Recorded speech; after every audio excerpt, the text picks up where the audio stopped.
আজকের এই আলোচনা সভা সম্মানিত সভাপতি উপস্থিত আছেন সংগ্রামী সাধারণ সম্পাদক, সিনিয়র যুগ্ম সাধারণ সম্পাদক, সিনিয়র সহ সভাপতি, জেলা ছাত্র দলের সংগ্রামী সাংগঠনিক সম্পাদক সহ জেলা শাখার অধীনস্থ 28টি ইউনিটের বিভিন্ন পর্যায়ের নেতৃবৃন্দ, সবাইকে জানাচ্ছি বাংলাদেশ জাতীয়তাবাদী ছাত্র দল উত্তরবঙ্গের সৃষ্ট বিদ্যাপীঠ সরকারি আজিজুল হক কলেজ শাখার পক্ষ থেকে শুভেচ্ছা অভিনন্দন।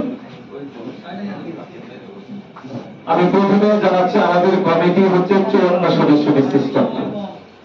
54 সদস্য বিশিষ্ট কমিটির সাথে আমরা আলোচনা করেছি। আমাদের সকল নেতৃবৃন্দ অত্যন্ত ভালো এবং কর্মঠ। আমরা আগামী 25 তারিখে বগুড়া জেলা ছাত্র দলের আনন্দ র্যালি এবং পরিচিতি সভা ও সম্বর্ধনা অনুষ্ঠানে আজিজুল হক কলেজ শাখার পক্ষ থেকে আমরা সর্বোচ্চ সংখ্যক আমাদের নেতা কর্মী নিয়ে আমরা খোকন পার্কে উপস্থিত থাকব এবং জেলা ছাত্র দলের প্রোগ্রামকে সফল করার জন্য প্রোগ্রাম থেকে একবারে প্রোগ্রামের শেষ পর্যন্ত আমরা সর্বোচ্চ সহযোগিতা আমাদের সকল নেতৃবৃন্দ করবে।